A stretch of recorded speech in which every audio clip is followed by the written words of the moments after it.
রবিউল আউয়াল মাসের শুরুতে মুহাম্মদ রাসূলুল্লাহ সাল্লাল্লাহু আলাইহি ওয়াসাল্লাম কুবায় পৌঁছান। কিভাবে? মুহাম্মদ রাসূলুল্লাহ সাল্লাল্লাহু আলাইহি ওয়াসাল্লামের কুবা মসজিদ বানানো, মসজিদ কিভাবে চলতো এটা বলার চেষ্টা করব, কিন্তু আগের কথা কিছু না বললে নিজেরই খারাপ লাগে, সামান্য কিছু কথা বলতে হবে। মুহাম্মদ রাসূলুল্লাহ সাল্লাল্লাহু আলাইহি ওয়াসাল্লাম জন্ম থেকে 40 বছর পর্যন্ত মক্কায় সম্মানিত ছিলেন না অপমানিত ছিলেন? মক্কার লোকেরা ভালোবাসতো না খারাপ জানতো? তার কোনো দোষ ছিল না। তিনি এমন একটা ব্যক্তিত্ব ছিলেন যে তার কথা সমাজের বড় বড় গোত্রপতিরাও পর্যন্ত সালিশ মেনে নিত, ঠিক না? কাবা ঘরের হজরে আসওয়াদ নিয়ে ঝগড়া হচ্ছে, মারামারি লড়াই হবে, আল আমিন আসছে, হ্যাঁ তার কথা আমরা মানব, সবাই মেনে নিল, ঠিক না? এই ভালো মানুষটা, যে মানুষের কর্মই ছিল মানুষের পাশে দাঁড়ানো, যে মানুষটা যেদিন প্রথম নবুয়ত পেলেন, নবুয়ত পেয়ে যখন মুহাম্মদ রাসূলুল্লাহ সাল্লাল্লাহু আলাইহি ওয়াসাল্লামের কাছে আসলেন, মুহাম্মদ রাসূলুল্লাহ সাল্লাল্লাহু আলাইহি ওয়াসাল্লাম যখন খাদিজাতুল কুবরা রাদিয়াল্লাহু তাআলা আনহার কাছে আসলেন, তিনি কি বললেন? সহিহ বুখারীর প্রথমেরই হাদিস, প্রথম অধ্যায়েরই দুটো হাদিসের পরের হাদিস। তিনি বললেন, জাম্মিলুনি জাম্মিলুনি ওয়াল্লাহি ইন্নী লা আখশা আলা নাফসি, আমাকে একটা চাদর দিয়ে ঢেকে দাও, কম্বল দিয়ে ঢেকে দাও, আমার শরীরে অশান্তি লাগছে, আমার ভয় হচ্ছে, এই যে নতুন একটা দায়িত্ব পেলাম, আমার বোধহয় ক্ষতি হয়ে যাবে। তখন তার স্ত্রী খাদিজা কি বললেন? কাল্লা ওয়াল্লাহি লা ইখজিকাল্লাহু আবাদান, আল্লাহর কসম কখনোই আল্লাহ আপনার ক্ষতি করতে পারেন না। খুব ভালো করে বুঝুন, ইসলাম সবচেয়ে গুরুত্ব দিয়েছে পারিবারিক জীবন। কথা বুঝেছেন? এটা ঠিক না বেঠিক? পরিবারকে গুরুত্ব দেওয়া ভালো না খারাপ? ভালো।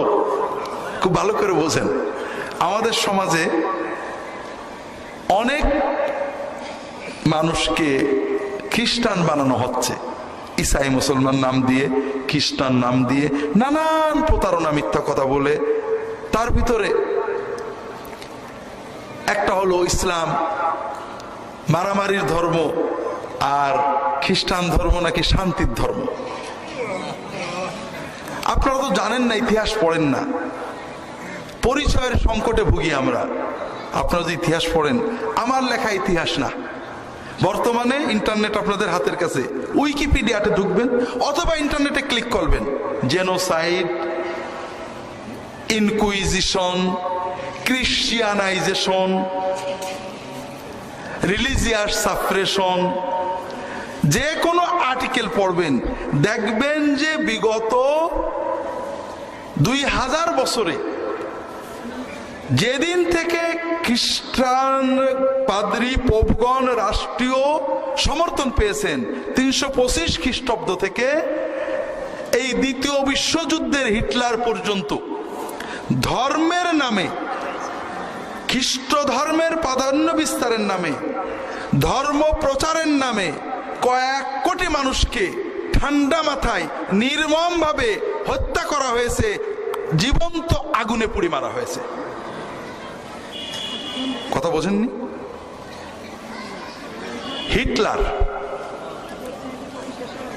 হিটলারের হলোকাস্ট নাম শুনেছেন? ছেলেদের পড়তে হবে। হলোকাস্টে হিটলার 60-70 লক্ষ কত ইহুদিকে গ্যাস চেম্বারে পুড়িয়ে এমন করে মেরেছে যেন লাশেরও কোনো চিহ্ন না থাকে। কি জন্য? কারণ ইন্টারনেটে পাবেন, খ্রিস্টান পাদ্রী পোপেরা তাকে সমর্থন করেছে যে ইহুদিরা খ্রিস্টান ধর্মের দুশ্মন, ওদেরকে পুড়িয়ে মারা ভালো কাজ। নাউজুবিল্লাহ বলেন না? আমাদের দেশে অনেকে বলে যে হুজুররা যত মারামারি গোলমাল, ইসলাম ধর্ম মারামারি করায়। তো বললাম যে ভাই, বিশ্বে সবচেয়ে বেশি মানুষ মরেছে, নিরীহ অযোধ্যা মানুষ মরেছে দ্বিতীয় বিশ্বযুদ্ধে, ঠিক না? এই বিশ্বযুদ্ধ তো মুসলমানরা বাধাইছিল, ঠিক না? হ্যাঁ, মুসলমানরা তো বাধাইছিল, মুসলমান বাধায়নি। ভিয়েতনামের সাথে চীনের যুদ্ধ, কম্বোডিয়ার সাথে ভিয়েতনামের যুদ্ধে লক্ষ লক্ষ মানুষ মরেছে, এগুলো তো মুসলমানরাই বাধাইছিল। কারা করছিল? কমিউনিস্টরা, নাস্তিকতাবাদী বাম, যারা মনে করে আমরা মানবতাবাদ, তারাই মানবতার নামে, বাম রাজনীতির নামে, কমিউনিজমের নামেই তারা যুদ্ধ করে লক্ষ কোটি মানুষ মেরেছে, লক্ষ লক্ষ মানুষ মেরেছে। ধর্মের নামে, ধর্ম প্রচারের নামে সবারই অধিকার আছে ধর্ম প্রচার করার, কিন্তু অন্য ধর্মের নিন্দা, মিথ্যা, এগুলো কষ্ট লাগে।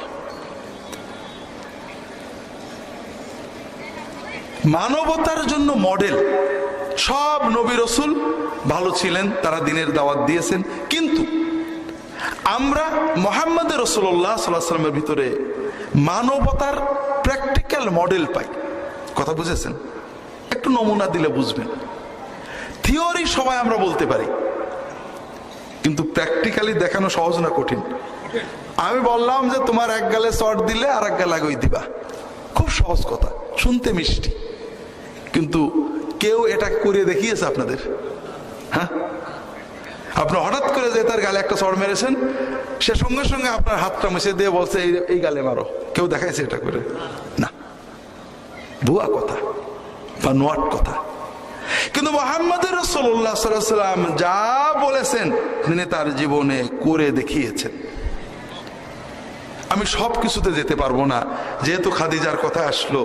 পারিবারিক জীবন যে কত মধুর হতে পারে, একটা স্বামী কত দায়িত্বশীল হওয়া তার উচিত, স্ত্রীর সাথে প্রেম ভালোবাসা, স্ত্রীর রাগ সহ্য করা, স্ত্রীকে গালি না দেওয়া, স্ত্রীর রাগের সময় নীরব থাকা, স্ত্রীকে পারিবারিক কাজে সাহায্য করা, স্ত্রীকে বিনোদনের সঙ্গে করা, স্ত্রীকে ডিভাইনিটির সঙ্গে করা, না নিজের নামাজ, নিজের তাহাজ্জুদ, নিজের কোরআন তেলাওয়াত, নিজের দিন চর্চা। স্ত্রী আমার রান্নাঘরের সাথী নয়, আমার বেডরুমের সাথী নয়, স্ত্রী আমার জান্নাতেরও সাথী। আমার স্বামী শুধু আমার বাজারের চাকর নয়, আমার স্ত্রী আমার রান্নার কর্মচারী নয়। আমরা স্বামী স্ত্রী দুনিয়াতে একসাথে, জান্নাতের পথিক। আমরা দুনিয়াতেও একসাথে থাকবো, জান্নাতেও একসাথে থাকবো। এটা মুহাম্মদ রাসূলুল্লাহ শিখিয়েছেন। কথা বুঝতে পারেননি? আমি লম্বা ওদিকে যাব না, আমাকে মসজিদে কুবাই যেতে হবে। খাদিজা রাদিয়াল্লাহু তাআলা আনহা স্বামীর প্রতি কত আস্থাশীল ছিলেন, কি আস্থা তিনি তৈরি করতে পেরেছেন মুহাম্মদ রাসূলুল্লাহ সাল্লাল্লাহু আলাইহি ওয়াসাল্লাম। যে স্বামী গাড়ে হেরাই চলে যাচ্ছে, দিনের পর দিন বসে থাকেন, আল্লাহর ইবাদত করেন। আমাদের কোন স্বামী যদি মসজিদে ইতিকাফ করতে যায়, বউ কত গাল দেয়, আর কাম পেলে না কোনে যাচ্ছ, আছে না নেই? আছে। আর মুহাম্মদ রাসূলুল্লাহ সাল্লাল্লাহু আলাইহি ওয়াসাল্লামের স্ত্রী, স্বামী যা আচ্ছা যান, খাবার বেঁধে দিতেন।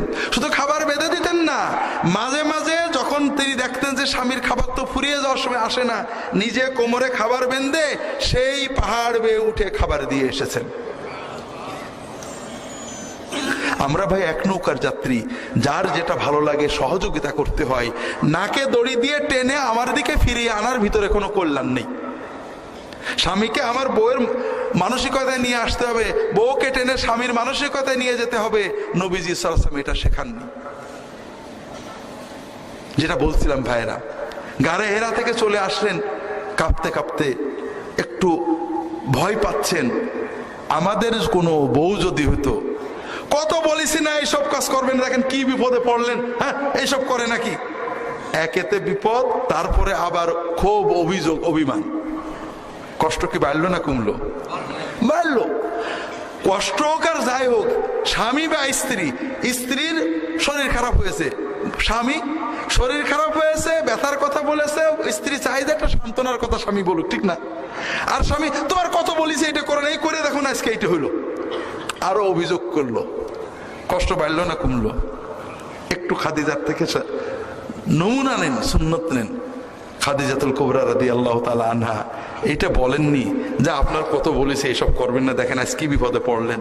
না, সান্ত্বনা দিয়েছেন, আল্লাহর কসম করে বলেছেন আপনি চিন্তা করবেন না, আল্লাহ কখনোই আপনার মতো মানুষের ক্ষতি করতে পারেন না, আপনি খুব ভালো মানুষ। কি জন্য ভালো মানুষ? কোন কারামতি দেখাইছিলেন নাকি? ফু মেরে বোতল ফাটিয়ে দিছিলেন নাকি? অনেক ইবাদত করছিলেন তাই দেখছিলেন? না, কোনটাই বলেননি। কি বলেছেন একটু বোঝেন যে মুহাম্মদ রাসূলুল্লাহ সাল্লাল্লাহু আলাইহি ওয়াসাল্লাম সমাজে কত প্রিয় ছিলেন আর কেমন মানুষ ছিলেন। আমরা সবাই আজকে আত্মকেন্দ্রিকতা, সেলফিশনেসের ভিতরে চলে যাচ্ছি। বর্তমান সভ্যতাটাই হলো অসভ্য, সেলফিশ। খাদিজা রাদিয়াল্লাহু তাআলা বললেন আল্লাহ আপনার ক্ষতি করবেন না, করতে পারেন না, কারণ আপনি এমন কিছু কাজ করেন যা খুব ভালো কাজ। কি করেন? ইন্নাকা লাতাসিরুর রাহিমা ওয়া তাকরিদ দাইফা ওয়া তুআদ্দিল আমানা ওয়া তাসদিকুল কওলা ওয়া তাকসিবুল মা'দুম ওয়া তুঈনু আলা নাওয়াইবিল হক। আপনি তো অনেক ভালো কাজ করেন, আপনি আত্মীয় স্বজনকে সাহায্য করেন, তাদের সাথে সম্পর্ক সুন্দর রাখেন। আমাদের সমাজে কোন স্বামী নিজের আয় করা টাকা যদি তার আব্বা আম্মা ভাই বোনদের একটু বেশি দেয়, বউয়েরা খুশি হয় না, রাগ করে? বউদের দাবি যে আমার স্বামী, আমি কষ্ট করি, চালটা কম দিই, পেঁয়াজটা কম দিই, আমার স্বামী কষ্ট করে, আমার স্বামীর যেটুক হবে আমরা খাবো, পরে খাবে কেন? ঈশ্বর দিতে আসে নাকি এরকম? তো ভাইরা আমার, আম্মা বোনেরা, খালারা আজকে আসেন কিনা ওয়াজে জানি না, তবে একটা কথা মনে রাখতে হবে, রক্ত সম্পর্কের আত্মীয়দের দিলে, বাবা মাকে দিলে কমে না, বাড়ে। এটা মুহাম্মদ রাসূলুল্লাহ সাল্লাল্লাহু আলাইহি ওয়াসাল্লাম বলেছেন। তিনি বলছেন মান আরাদা ইউসা ফি আজলিহি ওয়া ইউবারাকা লাহু ফি রিজকিহি ফালিয়াসিল রাহিমা। যদি কেউ চায় তার রিজিকে বরকত হোক, আয়ুতে বৃদ্ধি পাক, আপনারা চান না? রিজিকের বরকতের জন্য, রোগ ব্যাধি সারার জন্য, আয়ু বাধ্যের জন্য আপনারা হুজুরের দরবারে যান, হাদিয়া তোফা দেন, টাকা নিয়ে যান, যান না? যান না? আপনাদেরকে বলি, সব বলতে পারবো না, উলামায়ে কেরামেরও বলি, আল্লাহর রাস্তায় দিনের দাওয়াত কোরআন এবং হাদিস নির্ভর করেন, গল্প গুজবের দাওয়াত দিয়েন না। আপনাদের বলি, আলেম ওলামাদের হাদিয়া দেওয়া নেক কাজ যদি আল্লাহর মহব্বতে দেন, যাহা নেককার মানুষ, তাকে বাড়িতে ডেকে খাওয়ালে আল্লাহ খুশি হবে, তাকে 200, 2000, 10,000, 10 লাখ টাকা হাদিয়া দিলে আল্লাহ খুশি হবে, আল্লাহ আমার দিকে নেক নজরে তাকাবে, আল্লাহ আমার ভালো করবে। আল্লাহর একজন খাদেম গোলাম বান্দাকে আমি দিলাম, আল্লাহর ভালো বান্দা, আল্লাহকে খুশি করার জন্য, আল্লাহর জন্য মহব্বত নিয়ে কোন নেককার মানুষকে হাদিয়া দেওয়ায় দোষ নেই, এটা ভালো। কিন্তু যদি আপনি মনে করেন যে ওই হুজুর আমার দিকে নেক তাকাতে হবে, ওই হুজুর আমার বিপদ কাটিয়ে দেবে, তাহলে ওটা শিরক। তবে ভালো করে বোঝেন ভাইরা, আল্লাহর মহব্বত নিয়ে আল্লাহওয়ালা মানুষদেরকে হাদিয়া দেওয়া যতই নেকামল হোক, কোরআন হাদিসে কোথাও নেই যে আল্লাহর জন্য, আল্লাহর মহব্বতে, আল্লাহর নেককার বান্দাদের হাদিয়া দিলে বিপদ কাটে, আল্লাহর কাছে সওয়াব হয়, আল্লাহর মহব্বত বাড়ে, আখিরাতে আরো সে আশ্রয় হবে, সব আছে, বিপদ কাটার কথা নেই, আয়ু বাড়ার কথা নেই, রিজিকের বরকতের কথা নেই। রিজিক বাড়াতে হলে, আয়ু বাড়াতে হলে বিপদ আপদে মায়ের কাছে যাবেন, ভাইয়ের কাছে যাবেন, বোনের কাছে যাবেন, হাদিয়া দেবেন বোনকে, ভাইকে, চাচাতো ভাই, খালাতো ভাই, মামাতো ভাইকে, আত্মীয়দেরকে, গরিবদেরকে, বাবা মাকে দেবেন, ইনশাআল্লাহ বিপদ কেটে দেবে, আল্লাহ আয়ুতেও বরকত দেবেন, রিজিকেও বরকত দেবেন। মুহাম্মদ রাসূলুল্লাহ সাল্লাল্লাহু আলাইহি ওয়াসাল্লাম বলছেন যদি কেউ চায় যে তার আয়ু বাড়ুক, রিজিক বাড়ুক, সেজন্য তার বাবা মায়ের মাধ্যমে পাওয়া রক্ত সম্পর্কের আত্মীয়দের আত্মীয়তা বজায় রাখে, আল্লাহ আয়ুও বাড়াবেন, রিজিকেও বরকত দেবেন। কাজেই ভাইরা, মায়েদের বলবো, বোনেদের বলবো, সবাইকেই বলবো, পুরুষদেরও বলবো, বউ যদি বাপ মাকে দেয় খুব নারাজ হয় স্বামী, এমন স্বামী তো ঈশ্বর দিনেই। হাজরিন, উৎসাহ দেবেন স্ত্রীকে, তোমার আব্বাকে দাও, আম্মাকে দাও, ভাই বোনকে দাও, তাহলে স্ত্রীর বরকত আসবে, আপনিও বরকতের শরীক হবেন। সবচেয়ে বড় দান, সবচেয়ে বড় হাদিয়া বাপ মাকে দেওয়া, আত্মীয় স্বজনকে দেওয়া। কোরআন কারিমে অনেক আয়াত আছে, আমি বলতে পারবো না, যেটা বলছিলাম ভাইরা, রাসূলুল্লাহ সাল্লাল্লাহু আলাইহি ওয়াসাল্লামের টাকা কিন্তু প্রথমত স্ত্রীর মাধ্যমে আসছিল, সেই স্ত্রীর টাকায় ব্যবসা করেছেন, টাকা হয়েছে, তারপরও স্ত্রী বলেননি যে আমার টাকা আপনি আপনার ভাই বোন, চাচা চাচা দেন কেন, বলেছেন নাকি? বরং খুশি হয়েছেন, মাশাআল্লাহ আমার স্বামী খুব ভালো, নিজের ভোগের চেয়ে আত্মীয় স্বজনের দেয়। কথা বুঝতে পারেন? ওয়া তাকরিদ দাইফ, আপনি মেহমানদারি করেন। আগের জামানায় আমাদের দেশে দাড়ি পাকা সবাই আমরা মেহমানদারি দেখেছি। এখন মেহমান আসলেই বিরক্ত, ঠিক না ঠিক? কেউ মেহমানের জন্য বলতে চায় না। আল্লাহ বরকত তুলে নেছে। আমাদের মায়ের বয়সের মানে 70-75 বয়সের মেয়েরা এখনো যে খাটতে পারে, আমাদের মেয়ের বয়সের মেয়েরা 30-35-এর মেয়েরা অচল হয়ে গেছে, ঠিক না ঠিক? আল্লাহ বরকত তুলে নেছে, জীবনের শান্তি তুলে নেছে।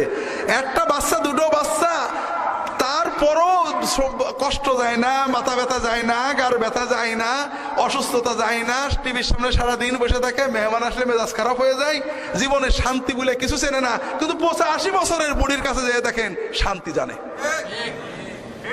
কারণ আল্লাহর নিয়মের বাইরে শান্তি চাইতে গেছিলে কিচ্ছু হয়নি। যেটা বলছিলাম ভাইরা, মেহমানদারির ভিতরে বরকত। যতটুকু পারেন মেহমান আসলে খুশি হবে, আলহামদুলিল্লাহ আল্লাহ আমাকে মেহমান দিয়েছেন। বেশি আপনার সাধ্যের বাইরে করবেন না, আপনি আল্লাহর সাথে বিজনেস করবেন, ওই মেহমানের দিকে তাকিয়ে নয়। আল্লাহ তাআলা খুশি হবেন, আল্লাহ কবুল করে নিন, আমিন। খাদিজা বললেন, আপনাকে আল্লাহ ক্ষতি করবেন না, কারণ আপনি সত্য কথা বলেন, আমানত আদায় করেন। আপনি যারা সমাজে অসহায়, টাকা পয়সা উপার্জন করতে পারে না, মাদুম, সম্বলহীন, তাদেরকে আপনি নিজে উপার্জন করে তাদের খাওয়ান, তাদের সাহায্য করেন। আমাদের সমাজে টাকাওয়ালা বা গরিব কোন স্বামী যদি দান খয়রাত বেশি করে, গরিব দুঃখীর পাশে যায়, বউরা রাগ করে না খুশি হয়? রাগ করে। বোঝেন না, এটাই তো আল্লাহর রহমত বরকত পাওয়ার সবচেয়ে বড় পথ। খাদিজা খুশি হতেন না শুধু, তিনি বিশ্বাস করতেন যে মানুষ গরিবের পাশে দাঁড়ায় ওই মানুষের আল্লাহ ক্ষতি করে না। ওয়াতুইনু আলা নাওয়াইবিল হক, আপনি বিপদগ্রস্তদের, যারা সত্যের পক্ষে অন্যায়ভাবে বিপদে পড়েছে, আপনি নিজে তাদের পাশে দাঁড়িয়ে তাদের স্বার্থ রক্ষার চেষ্টা করেন। এরকম যদি কোনো স্বামী করে, বউ তো সবচেয়ে আগে রাখবে, ঠিক না? এই ঘরের খেয়ে বোনের মোষ তাড়ান, কবে কোন বিপদে পড়বেন বলবে না? বলবে না? না, মানুষের সাহায্য করলে কেউ বিপদে পড়ে না। আল্লাহু ফি আউনিল আবদি মা দামাল আবদু ফি আউনি আখিহি। একজন মানুষ যখন অন্য মানুষের আল্লাহর মাখলুকের, হুজুর হতে হবে না, যে কোনো মানুষের সাহায্যে না থাকবে, আল্লাহ ততক্ষণ ওই বান্দাকে সাহায্য করতে থাকবে। যেটা বলছিলাম ভাইরা, এই মানুষটা যখন নবুয়াত পেলেন, ইসলামের দাওয়াত দিলেন, মানুষের তার শত্রু হলো না বন্ধু হলো? 3 শ্রেণীর মানুষ তার উম্মত হলেন, তার কথা গ্রহণ করলেন, আর মূলত 2 শ্রেণীর মানুষ তার বিরোধিতা করলেন। ভালো করে বোঝেন। প্রথম যারা রাসূলুল্লাহ সাল্লাল্লাহু আলাইহি ওয়াসাল্লামের কথায় সাড়া দিলেন, তারা হলো যুবকেরা। কারা? যুবক। রাসূলুল্লাহ নবুয়ত পেয়েছিলেন কত বছরে? আর ওনার সাহাবী, প্রথম সাহাবীরা কেউ ওনার চেয়ে বেশি বয়সে ছিলেন না, সব কম, 12-13 থেকে 35-36 এর ভিতরে, সবাই যুবক। কারণ যৌবনে ভালোর আবেগ থাকে, স্বার্থ চিন্তা কম থাকে, সত্য গ্রহণ করার ক্ষমতা থাকে। আর বুড়ো হলে ব্রেনের সেলগুলো মরে যায়। ওই বাপ দাদা থেকে করেছি, এটা কি করে ছাড়বো, এই চিন্তা আর কিছু ছাড়া হয় না। সত্য বুঝেও মানা হয় না, স্বার্থ চিন্তা আসে। আমি যদি এইটা করি অমুক রাগ করবে, অমুক মাতবর একটু বিরোধে চলে যাবে, অমুক এইটা হবে। স্বার্থ চিন্তায় সত্যকে গ্রহণ করতে পারে না। কথা বোঝেননি? রাসূলুল্লাহ সাল্লাল্লাহু আলাইহি ওয়াসাল্লাম ছিলেন যুব বান্ধব, তার সাহাবীরা ছিলেন যুবক, যুবকেরা তার চারপাশে থাকতেন, আনন্দ পেত। কোনোদিন কোন যুবককে, কিশোরকে কোনো অন্যায়ের জন্য, ভুলের জন্য বকা দেননি, কোনোদিন না। কত ভুল করেছে, উল্টো পাল্টা নামাজ পড়েছে, উল্টো পাল্টা কাম করেছে, কোনোদিন বকা দেননি। একজন যুবক মসজিদে ঢুকেছে, দৌড়ে যে ইমাম রুকুতে চলে গেছে, রুকুতে উঠলে তো রাখাত হবে না, মসজিদের দরজায় রুকুতে গেছে, যে রুকু অবস্থা হেঁটে হেঁটে কাতারে গেছে। আমরা যদি কেউ এরকম করতে দেখতাম, নামাজ পড়ে অন্তত গাল দিয়ে ধুয়ে ফেলে দিতাম। রাসূলুল্লাহ সাল্লাল্লাহু আলাইহি ওয়াসাল্লাম বলছেন, জাহাদাকাল্লাহু হিরসান, এই যে জামাত ধরার তোমার আগ্রহ, আল্লাহ বরকত দিক, আল্লাহ তোমার আরো আগ্রহ বাড়াই দিক, তো এরকম কাজ কিন্তু আর করো না। খেয়াল করেছেন? মোটো বকা দেননি, রাগ করেনি, দোয়া করেছেন। ওর কাজের পজিটিভ দিকটা দেখেছেন, যে ও তো একটা ভালো আবেগে কাজটা করেছে। কথা বোঝেননি? এইবার আমরা কি করছি? একটা যুবক মসজিদে গেছে, ও ক্রিকেট খেলা দেখছিল, টিভির সামনেই ছিল, নামাজটা আজান দিয়েছে, তাড়াতাড়ি গেছে, টুপি টাপি নিয়ে, ওই গেঞ্জি পরা আছে, ওই জিন্সই পরা আছে, মাথায় টুপি না দিয়ে নামাজ পড়েছে। আপনারা কি খুশি হবেন না রাগ করবেন? রাগ করবেন। ও ফরজ পড়েই বেরিয়ে আসছে, সুন্নত পড়িনি। খুশি হবেন না রাগ করবেন? রাগ করবেন। মাশাআল্লাহ, খুব ভালো ইমানদার। তার মানে কি? ইসলাম মানে নামাজ হলো একটা নফল কাজ। যদি পড়বি টুপি দিয়ে, পাঞ্জাবি দিয়ে, সুন্নত নফল দিয়ে পড়, আর না পড়িস ওটা ভালো। নামাজ মোটে না পড়লে রাগ করেছেন কারো? করেছেন? নামাজ পড়লে রাগ করেছেন এরকম হাজার নমুনা আছে। তারাবির জামাতে মোটে যায়নি, নো প্রবলেম। আর যাই 8 রাকাত, 6 রাকাত, 10 রাকাত করে বেরোয় পড়েছে, ইয়েস প্রবলেম, ম্যানি প্রবলেম, অন্তত কয়েকশো গাল। কি জন্য এরা আসে? এর নামই তো ইসলাম। আপনি তো পজিটিভটা বিবেচনা করলেন না। হাজার হাজার মানুষ মসজিদে ঢুকিনি, ও তো 4 রাকাত পড়ে গেল। আপনি তো বলতে পারতেন, মাশাআল্লাহ, আল্লাহ তোমার বরকত দিক, তুমি তারাবি 4 রাকাত পড়েছো, কত মানুষ পড়ে না, সামনে আরো বেশি করে পড়ো। কথা বোঝেন? লক্ষ লক্ষ যুবক মসজিদে যায় না, একজনেরও কোনোদিন ডেকে বলেননি বাবা মসজিদে চল। আর মসজিদে গেছে, ফরজ পড়েছে, ওর পজিটিভ দিকটা আপনি না দেখে ওর নেগেটিভটা দেখলেন। ওকে তো বলো, মাশাআল্লাহ বাবা, তোমার মতো ছেলে নামাজে আসে না, তুমি আল্লাহর কাছে দোয়া করো, আল্লাহ তোমার বড় করুক। বাবা টুপিটা কিনে পড়ো, আল্লাহ বেশি খুশি হবে। আজকে ক্রিকেট খেলা দেখছিল, যাও আগামীতে সুন্নতটা পড়ো। বলতে পারতেন না? এটা হলো মুহাম্মদ রাসূলুল্লাহ সুন্নত। সব তো সুন্নি। টুপি একটা পড়েছে, ইয়া নবী সাল্লাল্লাহু আলাইহি সুন্নি হয়ে গিয়েছে। আল্লাহ রাসূল সাল্লাল্লাহু আলাইহি ওয়াসাল্লামকে আল্লাহ প্রশংসা করেছেন, ইবাদতের প্রশংসা করেননি, দস্তরখানে খাওয়ার প্রশংসা করেননি, দাড়ির প্রশংসা করেননি, এ সবই সুন্নত। আল্লাহ প্রশংসা করেছেন, ইন্নাকা লা আলা খুলুকিন আযীম, হে নবী আপনি মহান আচরণ চরিত্রের অধিকারী।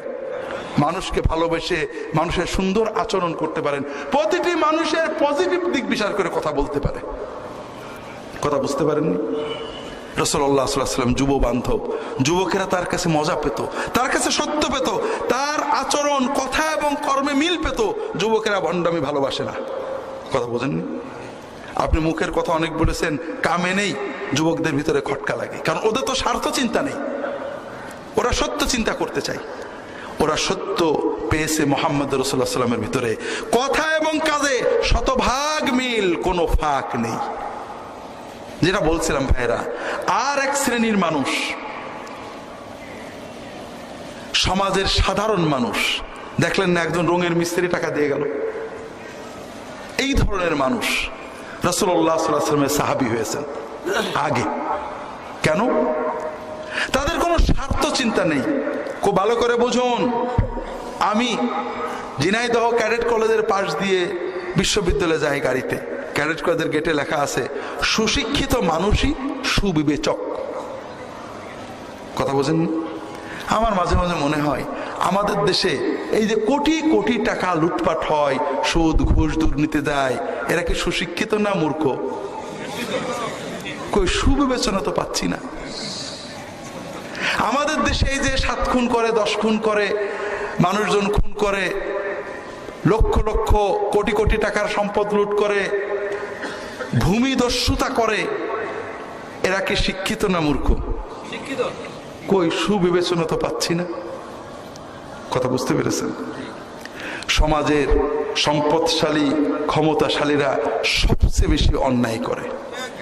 2 লাখ টাকার জন্য মানুষ খুন করে, এরকম কোটিপতি আছে না নেই? আর রিক্সাওয়ালা 2 লাখ টাকা 3 লাখ টাকার ব্যাগ গাড়ির থেকে, রিক্সার উপর থেকে নিয়ে খুঁজে খুঁজে মালিককে দিয়ে আসে, এরকম আছে না নেই? আল্লাহু আকবার। এর ব্যাংকে শত শত কোটি টাকা আছে, তারপরেও 2 লাখ টাকার জন্য ও মানুষ খুন করে। আর এর ব্যাংকে টাকা নেই, কিন্তু ওর অন্তরের লোভটাও এত নেই। তো এই লোভ মুক্ত সহজ সরল মানুষগুলো মুহাম্মদ রাসূলুল্লাহ সাল্লাল্লাহু আলাইহি ওয়াসাল্লামের দিন গ্রহণ করছিল। তৃতীয় হলো সমাজের বোদ্ধা কিছু মানুষ, যারা সমাজের অন্যায়কে অন্যায় বুঝতেন, কিছু বলতে পারতেন না, বিকল্প বুঝতেন না, সৎ মানুষ। এরা মুহাম্মদ রাসূলুল্লাহ সাল্লাল্লাহু আলাইহি ওয়াসাল্লামের সাহাবী হয়ে গেলেন। আর বিরোধিতা করলো কারা? দুটো শ্রেণী। সম্পদশালী সমাজের রাজনৈতিক সামাজিক নেতৃবৃন্দ এবং পুরোহিত গুরু ঠাকুর। কথা বোঝেননি? এই দুই গ্রুপ রসুনের খোলার মতো এঁটে গেল। কারণটা কি? কারণ মুহাম্মদ রাসূলুল্লাহ সাল্লাল্লাহু আলাইহি ওয়াসাল্লাম যখন দাওয়াত দেন, তিনি মদ খেতে নিষেধ করছিলেন, ঠিক না? নিষেধ করছিলেন। মক্কায় তিনি বলছিলেন যে মদ হারাম। পরে তো পরে, তখন তো মুসলমান হয়ে গেছে। মক্কার মানুষরা কেন বিরোধিতা করলেন? মদ খেতে নিষেধ করছিলেন, বোরকা পড়তে বলছিলেন, নামাজও বলেননি, নামাজও বলেননি, রোজাও বলেননি, হজও বলেননি, যাকাতও বলেননি, মদ খেতে নিষেধ করেননি, বেপরদা চলতে নিষেধ করেননি, কিছুই করেননি। তাহলে বিরোধিতা করলো কেন? মুহাম্মদ রাসূলুল্লাহ সাল্লাল্লাহু আলাইহি ওয়াসাল্লাম কিছুই করেননি, শুধু একটা কথা বলছিলেন, লা ইলাহা ইল্লাল্লাহ, ঠিক না? আমরা জানি, আপনারা এখানে যারা আছেন আমার আলোচনা শুনেছেন, তারাও জানেন যে আরবের কাফেররা আল্লাহ মানত, ঠিক না? আল্লাহ যে এক, এটা তারা বিশ্বাস করত, এবং আল্লাহ যে একমাত্র খালেক, মালেক, সৃষ্টিকর্তা, সর্বশক্তিমান, এটাও বিশ্বাস করত। আমি এখন এগুলো বিস্তারিত পড়ব না, আমার লেখা বইগুলো এখানে আছে। একেবারে 50% ডিসকাউন্টে মাহফিলের জন্য দেওয়া হবে, কারণ সবসময় আসা হয় না, আপনাদেরকে বেশি দামে কিনতে হয়। ইসলামী আকীদা এবং ইমাম আবু হানিফার লেখা আল ফিকহুল আকবার আমি অনুবাদ এবং ব্যাখ্যা করছি। এই দুটো বই পড়লে আপনারা বিস্তারিত কোরআনের আয়াত এবং হাদিস জানতে পারবেন, আমাদের ইমাম আবু হানিফার আকওয়াল জানতে পারবেন। সব মানত, পার্থক্য ছিল শুধু তারা শিরিক করত, আল্লাহর ইবাদত করত, আল্লাহর রহমত পাওয়ার জন্য, আল্লাহর বরকত পাওয়ার জন্য, আল্লাহর নেক নজর পাওয়ার জন্য ওসিলা হিসেবে, মধ্যস্থ হিসেবে তারা আল্লাহর প্রিয় বান্দা, ফেরেশতা, নবী, ওলি, তাদেরও ইবাদত করত, তাদের ভক্তি করত, তাদের সেজদা করত। আল্লাহ রাসূল সাল্লাল্লাহু আলাইহি ওয়াসাল্লাম বললেন, না, আল্লাহর নবী, ওলি, ফেরেশতাদের মহব্বত করতে হবে, আর ডাকা ডাকি, চাওয়া পাওয়া, ইবাদত সবকিছু শুধু আল্লাহকে করতে হবে। আর এই কথার জন্য পুরোহিতরা শত্রু হয়ে গেল, সমাজপতিরা শত্রু হয়ে গেল। ভাইরা, বেশি লম্বা বলতে পারবো না। রাসূলুল্লাহ সাল্লাল্লাহু আলাইহি ওয়াসাল্লাম 3 বছর গোপনে দাওয়াত দিলেন, এরপরে 4 বছর প্রকাশ্যে দাওয়াত দিলেন। আরবের কাফেররা, নতুন যারা মুসলমান হলেন, তাদের উপরে জুলুম করতে লাগলো, ভয়ঙ্কর মানব খুন করতে লাগলো, জানেন না? কিন্তু মুহাম্মদ রাসূলুল্লাহ সাল্লাল্লাহু আলাইহি ওয়াসাল্লামের দাওয়াতকে ঠেকাতে পারলো না। যুবকেরা দলে দলে আসছে, সাধারণ মানুষরা দলে দলে আসছে। তখন সিদ্ধান্ত নিল মুহাম্মদ সাল্লাল্লাহু আলাইহি ওয়াসাল্লামকে শেষ করতে হবে। কিন্তু মুহাম্মদ সাল্লাল্লাহু আলাইহি ওয়াসাল্লামের পিছনে তার চাচা আবু তালেবের নেতৃত্বে পুরো বনু হাশেম গোষ্ঠী, আরবীয় গোষ্ঠী প্রথা, যেমন আমাদের দলীয় প্রথা, আওয়ামী লীগ, বিএনপি। আওয়ামী লীগ লোক যত অন্যায় করুক বিচার করা যাবে না, বিচার করলে মিছিল। বিএনপির লোক যত অন্যায় করুক বিচার করা যাবে না, বিচার করলে মিছিল। আছে না নেই?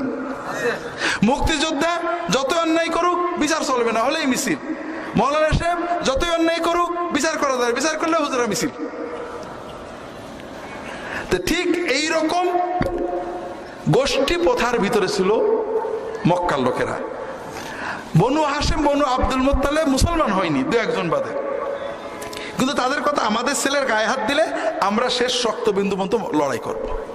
কারণ তাদের প্রধান যিনি আবু তালেব, তিনি যেটা বলবেন সেটাই মানবে।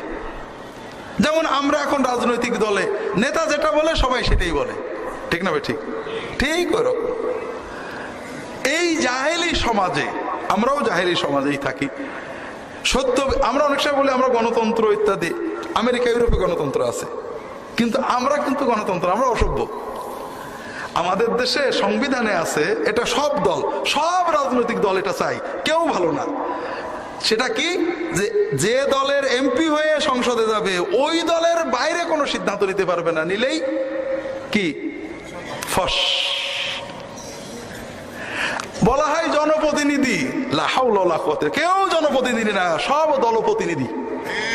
জনগণের স্বার্থে কোনো কথা বলবে, নো, ইম্পসিবল। তোমাকে দলের স্বার্থে কথা বলতে হবে, দলের বাইরে ভোট দিতে গেছো। আমেরিকা ইউরোপে এরকম কিচ্ছু নেই। তুমি জনপ্রতিনিধি, তুমি একটা দলের টিকিটে এসেছো, ইয়েস, কিন্তু তুমি দলের জন্য নয়, জনগণের জন্য এসেছো। আর এই জন্যই দলের পক্ষেও ভোট পড়ে, দলের লোকেরাই দলের বিপক্ষেও ভোট দেয়। কথা বোঝেননি? আমরা ঠিক ওই জাহেলি সংস্কৃতিতে আছি, কখনো গণতন্ত্রের নামে, কখনো ইসলামের নামে, কখনো সমাজের বিভিন্ন নামে। তো যেটা বলছিলাম ভাইরা, আবু তালেব যেহেতু বনু হাশেমের লিডার, তিনি যেহেতু বলছেন না মোহাম্মদের পক্ষে থাকতে হবে, সবাই পক্ষে, এই জন্য আরবের কাফেররা মহাজোট গঠন করলো।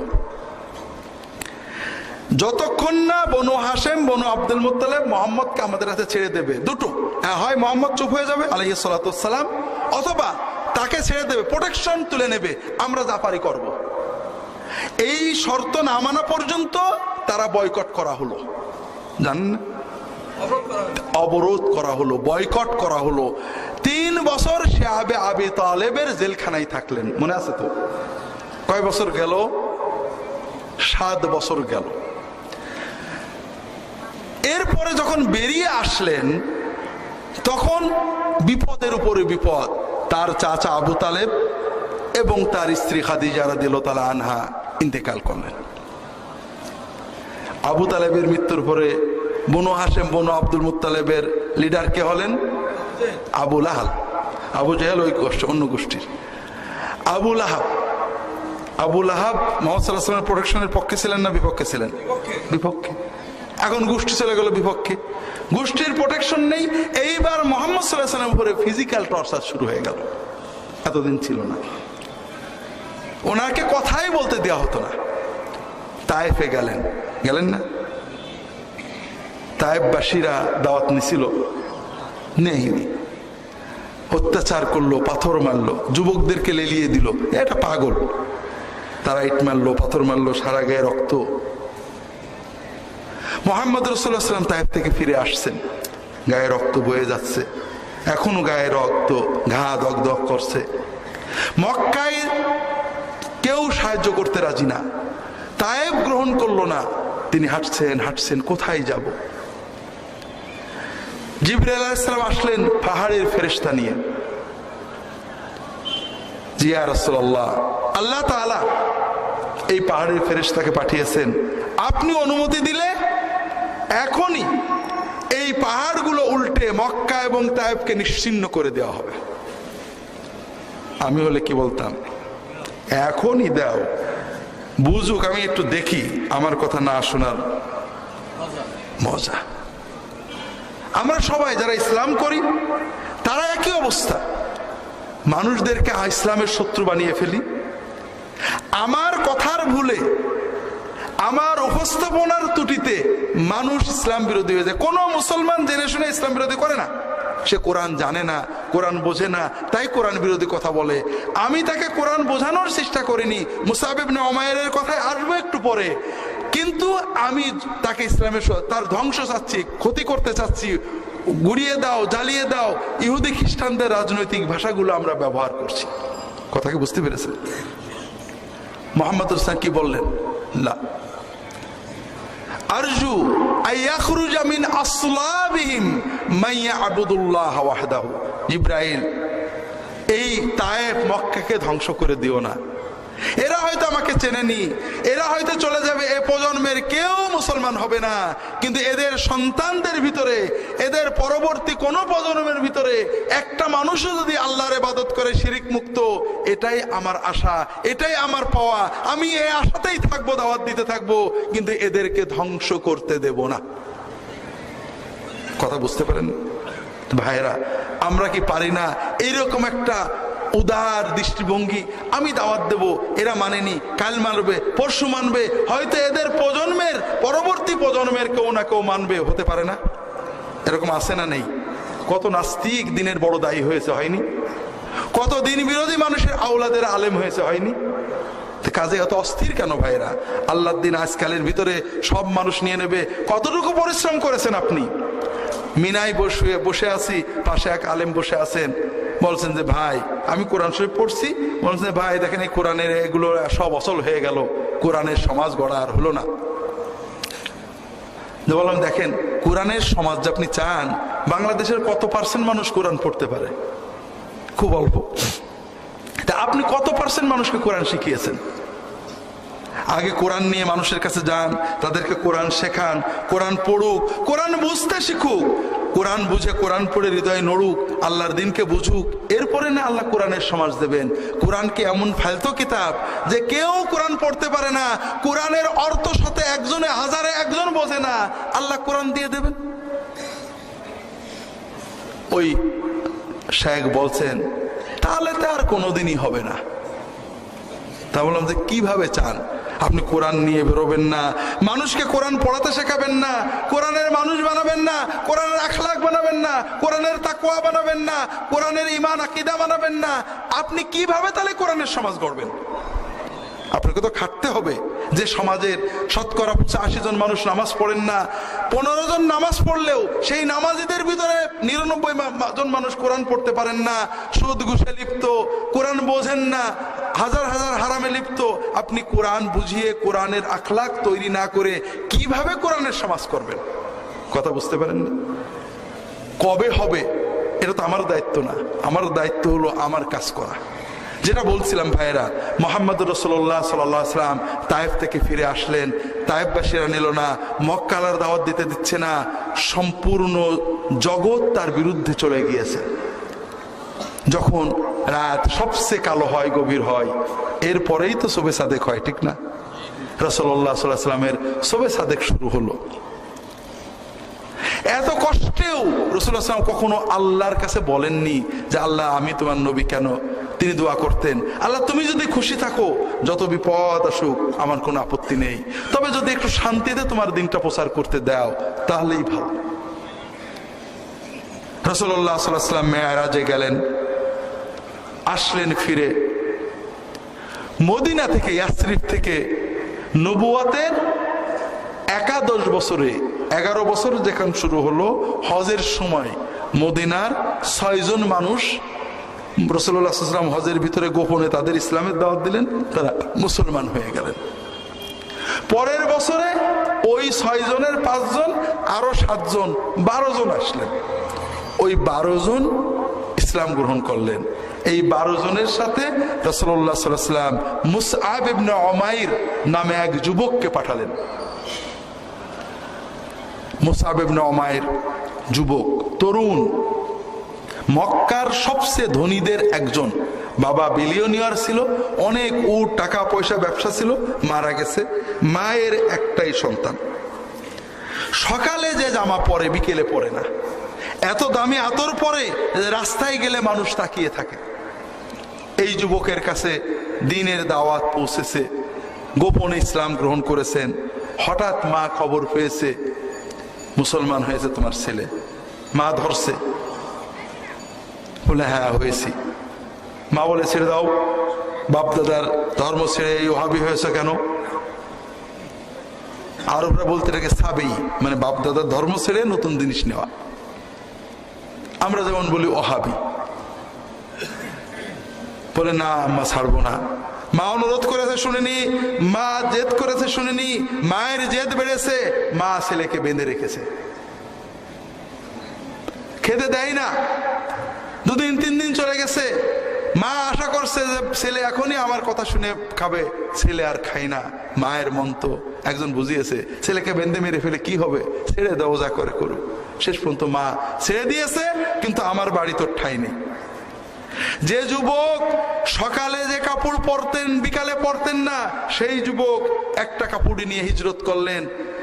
রাসূলুল্লাহ সাল্লাল্লাহু আলাইহি ওয়াসাল্লাম দ্বাদশ নবুয়তি বছরে এই 12 জন মুসলমানের সাথে তাকে পাঠালেন মদিনায় দ্বীনের দাওয়াত দিতে।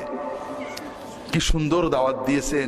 পরের 1 বছর না যাইতে মদিনার অধিকাংশ মানুষ মুসলমান হয়েছে এবং 75 জন লোক মুসলমান হয়ে নবীজিকে মদিনায় নেওয়ার জন্য নবুয়তের 13তম বছরে জিলহজ মাসে হজের সময় মক্কায় চলে এসেছে। সুবহানাল্লাহ। কেমন দাওয়াত দিতেন। ওই মদিনার লোকেরাও বিরোধিতা করত। মাতবররা শুনেছে গরিব যুবক এরা মুসলমান হয়ে যাচ্ছে। আওস এবং খাজরাজের যারা নেতা তারা খেপছে, ওই মক্কার থেকে একটা বদমাইশ আসছে, তাই না, আমাদের যুবকদেরকে নষ্ট করছে, এই সরল লোকদেরকে নষ্ট করছে। আচ্ছা যাচ্ছি, তরবারি নিয়ে গেছে। উনি তখন একটা খেজুরের বাগানে বসে আছেন। বলছে, তোমার কি জানের মায়া আছে না নেই? জানের মায়া থাকে কেটে পড়ো, আমাদের যুব সমাজকে, সাধারণ মানুষদেরকে নষ্ট করো না। উনি বললেন, একটু বসবেন না দাঁড়িয়েই কথা বলবেন? বসেন, আমি একটু কথা বলে শুনেন, যদি ভালো না লাগে আপনি আমাকে তাড়িয়ে দিন, যদি ভালো লাগে মেনেন। নরম করে সুন্দর করে মহব্বতের সাথে দিল দিয়ে বলেছেন। ওই অ্যারোগ্যান্ট মাতবর নরম হয়ে গেছে। তা তো কথা ঠিক, আপনি তো জোর করে আমার কিছু দেবেন না, একটু শুনেই দেখি। বসেছেন, ইসলামের কথা বুঝিয়েছেন, মহব্বত দিয়ে, হৃদয় দিয়ে, আদর দিয়ে সুন্দর করে বুঝিয়েছেন। ওই লোকটা ওই এক সিটিং এই সঙ্গে সঙ্গে মুসলমান হয়ে গেছে। এইভাবে বিনয়ের সাথে, ভালোবাসার সাথে, আদরের সাথে, তাকওয়ার সাথে হৃদয়ের সবটুকু অনুভূতি উজাড় করে দিয়ে মদিনার দাঁড়ে দাঁড়ে নারীর কাছে, পুরুষের কাছে, শিশুর কাছে, কিশোরের কাছে, মাতবরের কাছে, কমন পিপুলের কাছে মুসাব ইবনে উমাইর গিয়েছেন, তার সাথীরা গিয়েছেন। আস্তে আস্তে মদিনার অর্ধেকের বেশি মানুষ মুসলমান হয়ে গেল। তাদের ভিতরে চিন্তা যে আমরা থাকতে এই মক্কার জুলুমের ভিতরে নবীজিকে একা কেন ফেলে রাখবো। এ সময়ে রাসূলুল্লাহ সাল্লাল্লাহু আলাইহি ওয়াসাল্লাম অনুমতি দিলেন মুসলমানদের, মক্কার মাজলুম মুসলমানদের, যাও মদিনায় হিজরত করতে পারো। শুরু হলো হিজরত। মক্কার মানুষেরা প্রথম কি আর করেনি, যেটা যাচ্ছে যাক, ঝামেলা কমুক। কিন্তু হঠাৎ খেয়াল হলো যে ওরা তো ওখানে যে আরেকটা আমাদের বিরুদ্ধে সোসাইটি গড়ে তুলবে। ঠেকা যখন হলো না, খবর পেয়ে যাচ্ছে ইয়াসরিবে, মদিনায় অনেক মানুষ মুসলমান হচ্ছে, বলে আসল জায়গায় ঘা দিতে হবে। এখন তো আর আবু তালেব নেই, কাজে মোহাম্মদকে শেষ করা যাবে। তারপরেও যদি বনু হাশেম, বনু আব্দুল মুত্তালেব একান্তই বিচার চাই, আমরা একটা কাজ করব, আমরা সব গোত্রের মানুষ একসাথে তাকে খুন করব। তাহলে ওরা তো সবার বিরুদ্ধে তো লড়াই করতে পারবে না, তখন এই টাকা পয়সা দিয়ে একটা আপোষ করে নিয়ে যাবে। কথা বুঝতে পারেন? তারা সিদ্ধান্ত নিল। রাসূলুল্লাহ সাল্লাল্লাহু আলাইহি ওয়াসাল্লামকে আল্লাহ তাআলা ওহীর মাধ্যমে জানালেন, আপনাকে বেরোতে হবে। আবু বকর রাদিয়াল্লাহু তাআলা আনহুর সাথে তার কথা হয়েছিল, তিনি অপেক্ষা করছিলেন। রাতের গভীরে 27শে রজব, কয় তারিখ? কোন বছরে? নবুয়তের 14তম বছর, যেটা হলো প্রথম হিজরি, সফর মাসের 27 তারিখে রাতের গভীরে মুহাম্মদ রাসূলুল্লাহ সাল্লাল্লাহু আলাইহি ওয়াসাল্লাম মদিনা, মক্কা থেকে কোন দিকে? উত্তরে। তিনি উত্তরে গেলেন না, কারণ মক্কার লোকেরা জানে যে গেলে ওই দিকেই যাবে। খুব ভালো করে বুঝুন, মুহাম্মদ রাসূলুল্লাহ সাল্লাল্লাহু আলাইহি ওয়াসাল্লামের আমরা নবুয়তের কারণে আমরা অবশ্যই মহব্বত করি, কিন্তু সেকুলার বিচার যারা করেছেন ইউরোপ আমেরিকার, সেকুলার মানে কি? এটা হলো লেখাপড়া না জানাদের অনুবাদ। সেকুলারিজম মানে ধর্মনিরপেক্ষ, এটা কোনো ডিকশনারিতে পাওয়া যায় না। এটা কোথা থেকে ঢুকলো? সেকুলার মানে হলো ধর্মমুক্ত, ধর্মবিহীন, জগৎমুখী, দুনিয়াদারি, যে কর্ম কাজের সাথে ধর্ম ঢুকে না, এটার নাম হলো সেকুলার। ডিকশনারি ভালো করে পড়ে, সেকুলার মানে ধর্মমুক্ত, ধর্ম থেকে বিচ্ছিন্ন, ওয়ার্ল্ডলি, জগৎমুখী।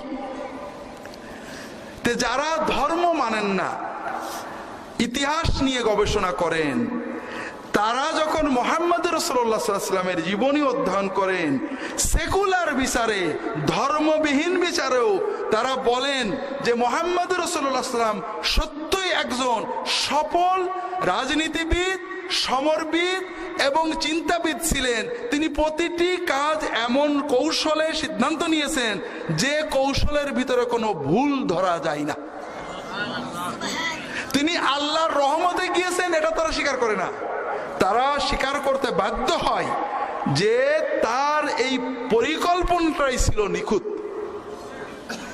মুহাম্মদ রাসূলুল্লাহ সাল্লাল্লাহু আলাইহি ওয়াসাল্লাম খুব ভালো করে বোঝেন। আমরা তো মনে করি আল্লাহর উপরে তাওয়াক্কুল করব, আমি চলে যাচ্ছি, ছেলে ফেলে আল্লাহ দেখবে, আমি চাকরি বাকরি করছি না, আল্লাহ ভরসা। এরকম তাওয়াক্কুল আছে নাকি আমাদের দেশে? আছে। আর এই তাওয়াক্কুলের জন্য দায়ী হুজুরেরা আমরা। কারণ আমরা যত ওয়াজ করি সব পীর বুজুর্গদের গল্প, ঠিক না? অমক হুজুর 40 বছর জঙ্গলে তাহাজ্জুদ পড়েছে, সারা রাত দাঁড়িয়ে থেকেছে, ঈশান নামাজের ওযুতে ফজরের নামাজ পড়েছে, সারাদিন রোজা রেখেছে, আর সন্ধ্যের সময় জান্নাতে রুটি পেয়েছে। আর মুসলমানরা কি খুশি, সুবহানাল্লাহ। ভাই এটার নাম ইসলাম নাকি? শুধু হেসেন না ভাই। ইসলামের যে ক্ষতিটা হয়েছে, ইসলামের যে অবক্ষয় অধপতন, তার প্রথম টার্নিং পয়েন্ট ছিল যে কোরআন এবং সুন্নাহ বাদ দিয়ে মুহাম্মদ রাসূলুল্লাহ সাল্লাল্লাহু আলাইহি ওয়াসাল্লাম যেটা দিয়ে মুসলমান বানালেন, ইয়াতলু আলাইহিম আয়াতিনা ওয়া ইউআল্লিমুহুমুল কিতাব ওয়াল হিকমা, কোরআনের আয়াত পড়ে দাওয়াত দেওয়া। মুসআব ইবনে উমাইর যেটা দিয়ে দাওয়াত দিয়েছেন, মুহাম্মদ রাসূলুল্লাহ সাল্লাল্লাহু আলাইহি ওয়াসাল্লাম যেটা দিয়ে দাওয়াত দিয়েছেন, আরবের বর্বর মানুষদের হৃদয় জয় করেছেন। হিকমা সুন্নাত আলোচনা না করে, কোরআন শিক্ষা না দিয়ে আমরা গল্প দিয়ে মুসলমানদের নসিহত করতে চাই। হাজরিন, এই গল্পগুলো আমরা কোনো ওলি আল্লাহদের বিরুদ্ধে বলছি না, ভুল বুঝেন না। ভুল বোঝা অথবা ভুল না বুঝেও অপব্যাখ্যা করা এটা আমাদের অভ্যাস। বুজুর্গদের নামে যে গল্পগুলো, এগুলো অধিকাংশ মিথ্যা, কোনো সনদ নেই। আর আল্লাহ কোরআনে মুহাম্মদ সাল্লাল্লাহু আলাইহি ওয়াসাল্লাম এবং সাহাবীদেরকে মডেল বানিয়েছেন, পরের বুজুর্গদের মডেল বানাননি। তারা আমাদের মহব্বতের পাত্র, অনুসরণের পাত্র না। দুটো গল্প বলি, আমি বিভিন্ন জায়গায় বারবার বলার চেষ্টা করি, একটু আপনাদের চোখটা খোলার জন্য। আশেকে রাসূলের মডেল কে? ওয়াইস কারনী রাহমাতুল্লাহ আলাইহি, ঠিক না? তার গল্প শুনেছেন? তিনি কি করছিলেন? দাঁত ভেঙে ফেলছিলেন। উহুদের যুদ্ধে রাসূলুল্লাহ সাল্লাল্লাহু আলাইহি ওয়াসাল্লামের দাঁত ভেঙে যাওয়ার খবর পেয়ে উনি কোন দাঁত ভেঙেছে বুঝতে না পেরে একটা একটা করে সবগুলো দাঁত ভেঙে ফেলছিলেন, ঠিক না? সাহাবীরা কি দাঁত ভাঙছিলেন? তাহলে বড় আশেক ওয়াইস কারনী রাহমাতুল্লাহ আলাইহি, সাহাবীরা তো না। কি করে হলো? তারা তো দাঁত ভাঙেননি। খুব ভালো করে বোঝেন, ভালো করে বোঝেন। গল্প আজীবন শুনেছেন, গল্পের হাকিকত বোঝেন। আমার পীর ও মুর্শিদ ফিলিস্তিনে যুদ্ধ করতে গেছে দাজ্জাল বাহিনীর বিরুদ্ধে। খবর আসলো দাজ্জাল বাহিনীর গুলি লেগে আমার পীর ও মুর্শিদ শহীদ হয়ে গিয়েছেন। আমি তার আশেকে পাগল হয়ে নিজের পিস্তল নিজের বুকে দিয়ে গুলি নিয়ে আমিও শহীদ হয়ে গেলাম। আমার পীর যে জান্নাতে যাবেন, আমিও সেই জান্নাতে যাব, ঠিক না ভাই? হবে না? আমার কাছে খবর আসলো ইহুদিদের গুলি লেগে হুজুরের দাঁত ভেঙে গেছে, আমিও সঙ্গে সঙ্গে হাতুড়ির বাড়ি দিয়ে নিজের দাঁত ভেঙে ফেললাম। ইহুদির গুলিতে, শত্রুর গুলিতে দাঁত ভেঙে আমার হুজুর যে পরিমাণ সওয়াব পেয়েছেন, নিজের হাতুড়ির বাড়িতে নিজের দাঁত ভেঙে আমিও সেই পরিমাণ সওয়াব পাবো, ঠিক না? কি পাবো? কিছুই না, নগদ গোনা পাবো। কি পাবো? নগদ গোনা। হারাম। যে কোনো মানুষের আশেকে, নবীর আশেকে, অলির আশেকে, যে কোনো দাবিতে যদি কেউ নিজের দাঁত নিজে ভাঙে, নিজের হাত নিজে কাটে, তাহলে সওয়াব হবে না গুনাহ হবে? যদি বেহাল হয়ে অচেতন হয়ে কিছু করে, সওয়াবও হবে না, গুনাহও হবে না। ওয়াইজ করেননি, কখনোই এই অন্যায় কাজ করেননি। এটা বানোয়াট গল্প। আর এই বানোয়াট গল্প দিয়ে আমরা ইসলামের নামে কি শেখাচ্ছি? ইসলাম কি দাঁত ভাঙার মডেল নাকি? সাহাবীরা কি নবীজির দাঁত ভাঙার শুনে প্রত্যেকে বসে দাঁত ভাঙছে নাকি? না, এর নাম ইসলাম নয়। সাহাবীরা কি করেছেন?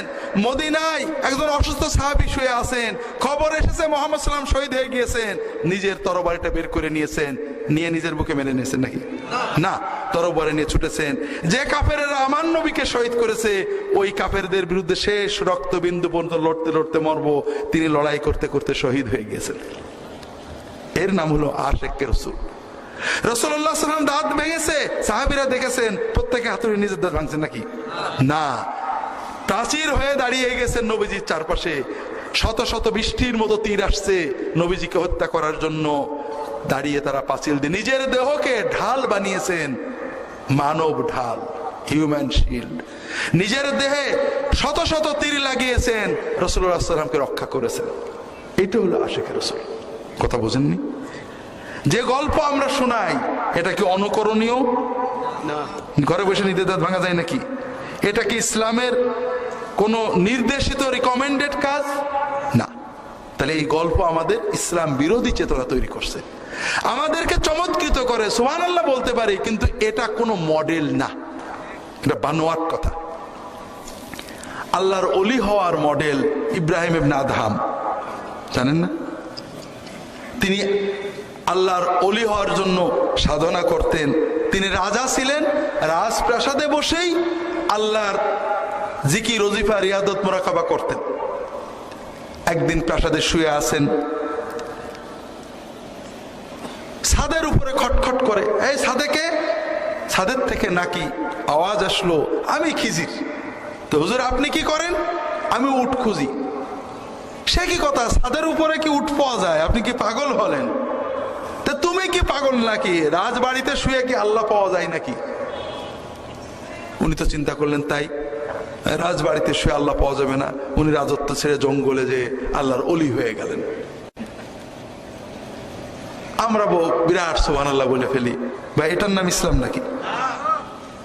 রাজপ্রাসাদে বসে আল্লাহর ওলি হওয়া যায় না? আবু বকর, ওমর, ওসমান, আলী রাদিয়াল্লাহু তাআলা আনহুম আল্লাহর ওলি ছিলেন না? জঙ্গলে না রাজবাড়িতে থেকেই? ইমাম আবু হানিফা, আমার বইটা পড়বেন, আল ফিকহুল আকবার, আবু হানিফার তার ব্যাখ্যা। ইমাম আবু হানিফার জীবনী লিখেছে, দেখবেন উনি এত ধনী ছিলেন, এত বড় ব্যবসায়ী ছিলেন যে উনি যখন রাস্তায় বেরোতেন, ওই রাস্তার ওই মাথা থেকে ওনার গায়ের আতরের খুশবু পাওয়া যেত। এত দামি আতর পরতেন। আল্লাহর ওলি ছিলেন না? খড়ম পরে বেড়াতেন নাকি? ছিঁড়া কাপড় পরে বেড়াতেন? বস্তা পরতেন নাকি? তাহলে ইব্রাহিম আদহামের গল্প বলে আমরা কি ইসলাম শেখাচ্ছি, না ইসলাম সম্পর্কে বিভ্রান্তি জন্ম দিচ্ছি? হাজারিন, খুব সাবধান। উলামায়ে কেরামের বলবো, আমরা ওলি আল্লাহদের মহব্বত করব, ভক্তি করব, কিন্তু তাদের গল্পগুলোর কোনো ঠিক ঠিকানা নেই। আমাদের জন্য আল্লাহ তাআলা কোরআন, নবীজি সাল্লাল্লাহু আলাইহি ওয়াসাল্লামের সুন্নাত, সাহাবীদেরকে মডেল বানিয়েছেন, এইগুলো বলেন। আর তা না হলে ওই যে আজগবি চিন্তাগুলো সমাজে আছে, এগুলোই থেকে যাবে। কথা বুঝতে পারছেন না? আল্লাহর উপর অমোঘ হুজুর তাওয়াক্কুল করেছে, সারা মাস রুটি পেয়েছে। আল্লাহ নবী সাল্লাল্লাহু আলাইহি ওয়াসাল্লামকে এই তাওয়াক্কুল শিখাইছেন নাকি? সাহাবীরা এটা করেছেন। ওমর লাঠি দিয়ে পিটিয়ে মসজিদে বের করে দিতেন, যেখানে বসে আছো যাও কর্ম করো, কর্ম ছাড়া আল্লাহ খাওয়াবে না। মুহাম্মদ রাসূলুল্লাহ সাল্লাল্লাহু আলাইহি ওয়াসাল্লাম তাওয়াক্কুল কাকে বলে একটু বোঝেন, আমি দেরি করব না। মসজিদে কুবা পর্যন্ত যেতেই দেরি হয়ে গেল।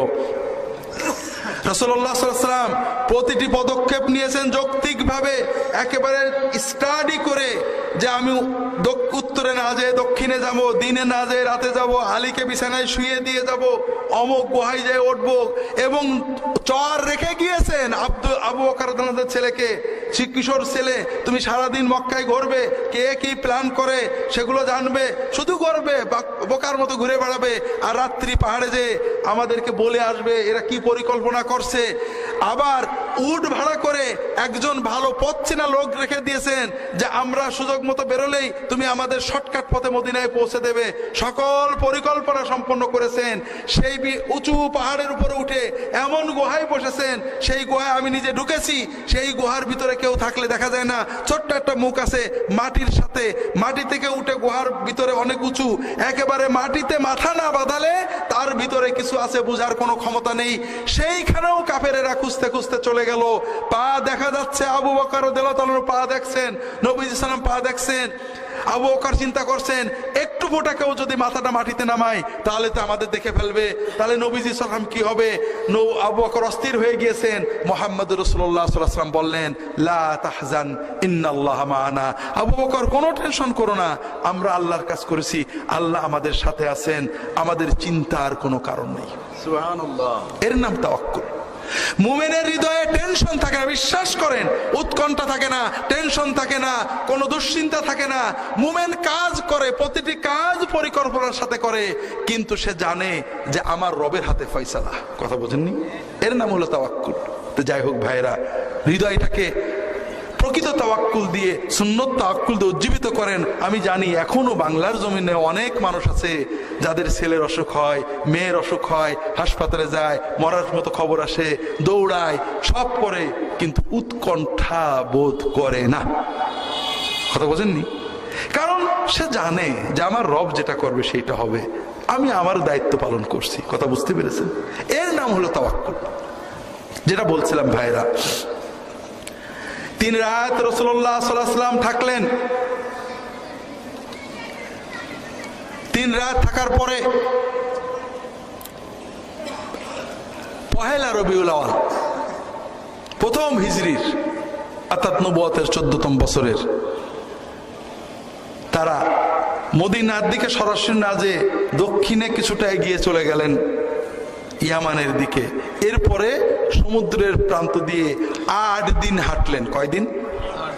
8 দিন হেঁটে 8ই রবিউল আউয়াল সোমবার মদিনা থেকে প্রায় 3-3.5 কিলো দূরে কুবা মহল্লায় যে উপস্থিত হলেন। কি বারে? কি বারে? কয় তারিখে? রবিউল আউয়াল মাসের 8 তারিখে। 3 দিন রাসূলুল্লাহ সাল্লাল্লাহু আলাইহি ওয়াসাল্লাম, 4 দিন, সোমবার গেল, মঙ্গল, বুধ, বৃহস্পতি, 3 দিন সেখানে থাকলেন। থেকে ইসলামের প্রথম মসজিদে কুবা তৈরি করলেন। নিজেই বিশাল পাথর বুকের সাথে নিয়ে রাখছেন। সাহাবীরা আবু বকর নিচ্ছেন, ওমর নিচ্ছেন, আবু বকর নিচ্ছেন, ওমর নিচ্ছেন রাদিয়াল্লাহু তাআলা আনহু আজমাইন, সাহাবীরা নিচ্ছেন, মুহাজিররা নিচ্ছেন, কুবার মানুষেরা নিচ্ছে। এজন্য মুহাম্মদ সাল্লাল্লাহু আলাইহি ওয়াসাল্লাম বসে নেই, তিনি নিজেও। তখন বয়স কত? হ্যাঁ, 54 প্রায়, ঠিক না? সেই 54 বছরের মানুষ নিজে পেটের সাথে পাথর নিয়ে, এমন বড় বড় পাথর একজনে তুলতে পারে না, নিয়ে নিয়ে যে মসজিদে বানানোয় শরীক হচ্ছেন। কুবার মসজিদ বানানো হয়ে গেল, সেখানে নামাজ পড়লেন। শুক্রবার, মঙ্গল, বুধ, বৃহস্পতি 3 দিন থেকেছেন। শুক্রবার সকালে আল্লাহর হুকুম আসলো, এবার মদিনায় যাও। রওনা দিলেন। তখনও জুমার নামাজ ফরজ হয়নি। একটু পরে কুবা থেকে 1 কিলো মতো এই পাশে মসজিদে নববী থেকে 2 কিলো মাঝখানে এসে আল্লাহ জুমা ফরজ হওয়ার বিধান নাজিল দিলেন। ওই জায়গাতেই আবার রাসূলুল্লাহ সাল্লাল্লাহু আলাইহি ওয়াসাল্লাম জুমার নামাজ আদায় করলেন, যেটাকে বলা হয় মসজিদুল জুমা, এখনো আছে, বড় করা হয়েছে। এরপরে ওই শুক্রবারে, 12ই রবিউল আউয়াল শুক্রবারে রাসূলুল্লাহ সাল্লাল্লাহু আলাইহি ওয়াসাল্লাম মদিনার এখানে, এখন যেখানে মসজিদে নববী, সেইখানে আসলেন। আবু আইয়ুব আনসারী রাদিয়াল্লাহু তাআলা আনহুর বাড়িতে তিনি উঠলেন। কথা কি বুঝতে পেরেছেন? কথা বোঝেননি? মসজিদে কুবা, যেটা বলছিলাম ভাইরা, এই মসজিদ রাসূলুল্লাহ সাল্লাল্লাহু আলাইহি ওয়াসাল্লাম বানালেন নিজে। এখান থেকে প্রথম বুঝলাম যে মসজিদ বানানোতে স্বয়ং রাসূলুল্লাহ সাল্লাল্লাহু আলাইহি ওয়াসাল্লাম শরীক হতেন। খন্দকের যুদ্ধে আরো পরে যখন বয়স প্রায় 60 ধরল, তখনও তিনি সাহাবীদের সাথে মাটি কাটাই শরীক হয়েছেন। কথা বুঝতে পারেননি? রাসূলুল্লাহ সাল্লাল্লাহু আলাইহি ওয়াসাল্লাম আমাদের মতো হুজুর ছিলেন না, যুব্ব বসে আছে মুরিদরা কাজ করছে না। সাহাবীদের সাথে নিজে কাজে অংশ নিয়েছেন। আমরা সব সুন্নি, টুপি একটা পাগড়ি পরে সুন্নি, কিন্তু ওইটা কোথায় গেল? যেটা বলছিলাম ভাইরা, এই মসজিদে কুবাই, বুখারীর একটা হাদিস দিয়ে শেষ করব। মসজিদে কুবাই ইমাম ছিলেন সালেম মাওলা হুযায়ফা ও আবি হুযায়ফা, একজন কৃতদাস, যার বাপের নামটাও কেউ জানে না। কুরাইশ বংশের কোন নেতা না, মদিনা বা মক্কার কোন সম্ভ্রান্ত মানুষ না, আবু বকর, ওমর, ওসমান, আলী না রাদিয়াল্লাহু তাআলা আনহুম আজমাইন। এমন একজন মানুষ, বেলালের মতো, সুমাইয়ার মতো একটা দাস, কৃতদাস, চাকর, যেই মানুষটা ইসলাম গ্রহণ করেছে, নবীজি সাল্লাল্লাহু আলাইহি ওয়াসাল্লামের সাথে থেকে দিন শিখেছে, সেই মানুষটাকে রাসূলুল্লাহ সাল্লাল্লাহু আলাইহি ওয়াসাল্লাম কুবার মসজিদের ইমাম বানিয়েছেন, যার পিছনে আবু বকর, ওমর, ওসমান, আলী রাদিয়াল্লাহু তাআলা আনহুমের মতো জালিলুল কদর মহান সাহাবীরা নামাজ আদায় করেছেন। কথা বোঝেননি? ইসলাম যে সাম্য শিখিয়েছে, ইসলাম যে মানবতা শিখিয়েছে, বিশ্বে কোথাও নেই। আপনাদেরকে বলতে পারবো না, তবে শুধু একটা অনুরোধ করব, আমাদের সমাজে আপনাদের কুবা মসজিদ সহ সারা বাংলাদেশের মসজিদে ইমামদের কোনো মূল্য নেই। কথা বুঝতে পেরেছেন? মসজিদ বানান আপনারা, টাকা দেন আপনারা, সমাজের মাতবর আপনারা, ইমাম তো চাকর। কথা বোঝেননি? কয়েক কোটি টাকা ব্যয় হবে কুবা মসজিদে, সব হবে, কিন্তু ইমাম খুঁজবেন সস্তা, ঠিক না বেঠিক? সস্তা ইমাম, সস্তাই শুধু না, আর একটা গুণ লাগবে, যেটা আমি দুপুরে বলছিলাম, যে সাপে বাবুরাম সাপুড়ে, কোথা যাস বাপুড়ে, আই বাবা দেখে যা, দুটো সাপ রেখে দা, যে সাপের চোখ নেই, নাক নেই, কান নেই, করে না কো ফুসফাস, মারে না কো ঢুসঢাস, নেই কোনো উৎপাত, খাই শুধু দুধ ভাত, সেই সাপ জানতো, গোটা দুই আনতো, তেরে মেরে ডান্ডা করে দেব ঠান্ডা। ঠিক এই কোয়ালিটির একজন ইমাম। কোনো কথা বলে না, ঘুষের কথা বলে না, দুর্নীতির কথা বলে না, নাস্তিকতার কথা বলে না, ভালো কথা বলে না, মন্দ কথা বলে না। যে কেউ মসজিদ কমিটির মুসল্লিদের বলে, হুজুর আমার বাড়িতে মিলাদাসে চলে যায়, হালাল খোল না হারাম কর খোঁজ করে না, নামাজে না বেনামাজি খোঁজ করে না, এই রকম একজন ইমাম আপনারা চান, ঠিক না?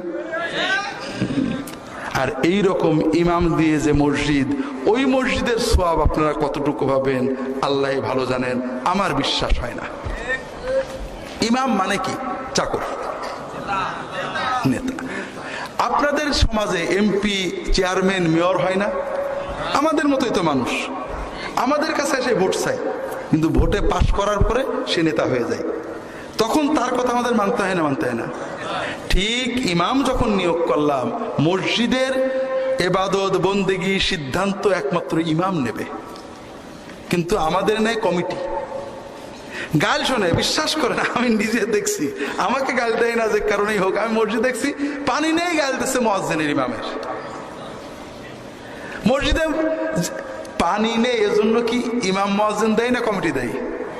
কমিটি গাল দেয় না, কমিটি তো ভাসুর, কারণ কমিটির নেতা, অমুক দলের সভাপতি, অমুকের সেক্রেটারি, কমিটির কিছু বলে না, গাল দেয় কার? ইমামের। বড় কষ্ট লাগে ভাইয়েরা। আমি 17 বছরেরও বেশি সময় সৌদি আরবে নামাজ পড়েছি মসজিদে। ইমাম সাহেব লেট করে আসছে 10 মিনিট 15 মিনিট, অনেক সময় ইমামের দেরি দেখে মুক্তাদিরা কেউ যে ইমাম হয়ে নামাজ শেষ করেছে। বিশ্বাস করেন, জীবনে একদিন কোনো মুসল্লির মুখ থেকে ইমামের বিরুদ্ধে কোনো কথা শুনিনি। ইমাম তো মানুষ, দেরি হতেই পারে। মন্ত্রী আসার কথা বলে 15 ঘন্টা পরে আসে, কেউ গাল দেয়? আর ইমাম 5 মিনিট পরে আসলেই গাল দেয়, কারণ ইমাম তো চাকর আর মন্ত্রী তো নেতা। নামাজ হবে? কিচ্ছু হবে না।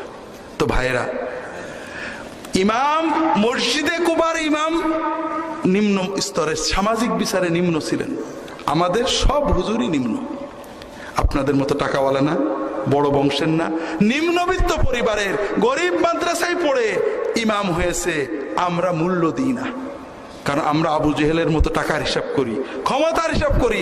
এই জন্য আবু জেহেল বলতো যে মুহাম্মদ সাল্লাল্লাহু আলাইহি ওয়াসাল্লামের মতো একজন গরিবের কাছে কেন আসছে, আমাদের মতো একজন মাতবরের কাছে আসেনি কেন? হাজিরিন, কিন্তু ইমামের কাছে যেটা আছে আপনার কাছে নেই, সেটা হলো আল্লাহর কোরআন, নবীর হাদিসের ইলম। কথা বুঝেছেন? ইমামকে স্বাধীনতা দিতে হবে। ইমাম ভুল করতে পারে, আলেমদের কাছে বিচার দেবেন, কিন্তু দুর্ভাগ্য, ইমামকে কথা বলতে দেবেন না, ইমামকে দাওয়াতের সুযোগ দেবেন না। ইমাম কথা বললে কোরআন সুন্নাহর আলোকে যাচাই না করে কমিটি সিদ্ধান্ত নিয়ে বাদ দেবে, এই মসজিদ বানায়েন না ভাই, কোনো সওয়াব হবে না। আপনাদের মসজিদের সংবিধান গঠনতন্ত্র থাকা উচিত, ইমাম নেবেন, নিয়োগ দেবেন যোগ্য দেখে, আলেম আনবেন যে ইমাম কেতাব পড়তে পারে কিনা, কতগুলো কেতাব পড়েছে, হাফেজ কিনা, হাদিস পড়তে পারে কিনা, ফিকহের কেতাব পড়ে বোঝাতে পারে কিনা, ফিকহের কেতাব ভালো আলেমদের দিয়ে যাচাই বাছাই করে যোগ্য ইমাম রাখবেন। তার অর্থনৈতিক দায়ভার নেবেন, হুজুর আপনার পেটের চিন্তা আমাদের, আর আমাদের জান্নাতের চিন্তা আপনি করেন। ইমাম সাহেবকে ফ্রি করে দেন, আপনি দাওয়াত দেবেন, মানুষের কাছে যাবেন, নামাজে ডেকে আনবেন, কোরআন শেখাবেন। হুজুর আমরা পারি না, আমাদের দায়িত্ব, আপনার পেটের চিন্তা আমাদের, আপনি আমাদের দিনের চিন্তা করেন। কথা বুঝতে পারেননি? অন্তত ফরজে কেফায়া কাজগুলো আপনাদের কাজ সে করতে থাকে। কাজেই ভাইয়েরা, মসজিদগুলোকে আবাদ করেন, কুবা মসজিদের মতো আবাদ করেন, মসজিদে নববীর মতো আবাদ করেন। টাইল ছিল না, পানি পড়তো, কিন্তু ইমামরা স্বাধীন ছিলেন, ইমামরা যোগ্য ছিলেন। মসজিদগুলো 24 ঘন্টাই দিনের মার্কাজ ছিল, দিনের কাজ হতো। আল্লাহ তাআলা আমাদেরকে সেই কুবা মসজিদের মতো এই কুবা মসজিদ বানানোর তৌফিক দান করুন, আমিন। ওমা তৌফিক ইল্লা বিল্লাহ, সুবহানাকা আল্লাহুম্মা ওয়া বিহামদিকা, আশহাদু